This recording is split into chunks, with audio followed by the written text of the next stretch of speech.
আচ্ছা, যারা মাধ্যমিক পাস করেছে তাদের জন্য এই ভিডিওটা না, দর্জির কাজ করে, সেলাইয়ের কাজ করে, আমাদের মতো মূর্খ যারা, তাদের জন্য এই ভিডিওটা। মেন ব্যাপার হচ্ছে মুখ্যমন্ত্রী মমতা ব্যানার্জি যারা মাধ্যমিক পাস করেছে তাদের জন্য 1,500 করে টাকা দেবে, 5 বছর চলবে, এটা শুনছিলাম খবরে।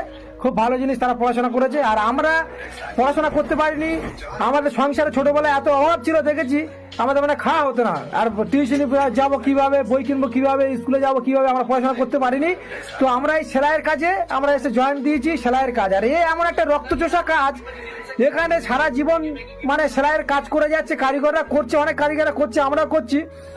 এর কোনো রেটের কোনো ফিক্স নেই, এর কোনো দামও বাড়ছে না। একই মাল, যে মাল সেলাই করছি 20 টাকা, তার পরের বছরে সেই মাল হয়ে যাচ্ছে 15 টাকা। কেন না, মার্কেট ভালো না, এ না সে না।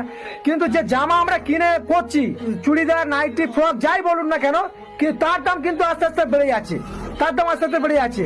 500 টাকা জামা, 600 টাকা প্যান্ট, 1000 টাকা জামা, ওখানে সব ঠিক আছে। কিন্তু সেলাই কাজের যে রেট, যে দর্জিদের যে রেট, এটা তো কোনোদিন বাড়বে না। এর বলারও কোনো লোক নেই, কেন আমাদের সামনে কোনো মিডিয়া আসে না, কোনো সরকারের নিয়ে কোনো কথা বলে না। যারা দর্জির কাজ করে কেউ দেখে না যে এটা সেলাইয়ের কাজ, যারা মানে ভূমিকা রেখেছে। আমরা যদি সেলাইয়ের কাজ যদি না করতাম, দর্জিরা এসব বড় বড় ভদ্রলোক, এসব নেতা খেতারা সব ন্যাংটে ঘুরতো। যদি সেলাই কাজে যদি কোনো ইউনিয়ন থাকতো যে এই সেলাইয়ের কাজ আজ থেকে বন্ধ, 1 মাস সেলাইয়ের কাজ হবে না, 2 মাস সেলাইয়ের কাজ হবে না, তাহলে রেট বাড়তে বলার কেউ নেই। আর ওস্তাকার আর শপিং মলওয়ালারা এরাই মাঝখান থেকে লুটে খাচ্ছে, যারা দোকানদার তারাই লুটে খাচ্ছে। দর্জির কাজের কোনো রেট বাড়ে না, আর এদের বলারও কোনো লোক নেই। আরে কি করবে, কাজ নেই, কি করবে, করতে তো হবে। তো আমরা যারা মূর্খ ছেলে আছি, আমরা সেলাই কাজ করছি, আমাদের মুখ্যমন্ত্রী মমতা ব্যানার্জিকে বলবো আমাদের জন্য একটু চিন্তা ভাবনা করুন। যারা মূর্খ আছে তাদের তো টাকা দেবেন না, মাধ্যমিক পাস করতে পারিনি। যাদের বাপের টাকা আছে তারা মাধ্যমিক পাস করেছে, তারা পড়াশোনা করেছে।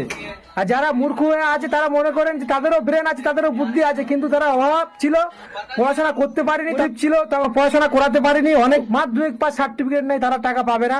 তো সেলাইয়ের কাজ করছি আমরা, যারা মূর্খ আছি তারা সেলাইয়ের কাজ করছি।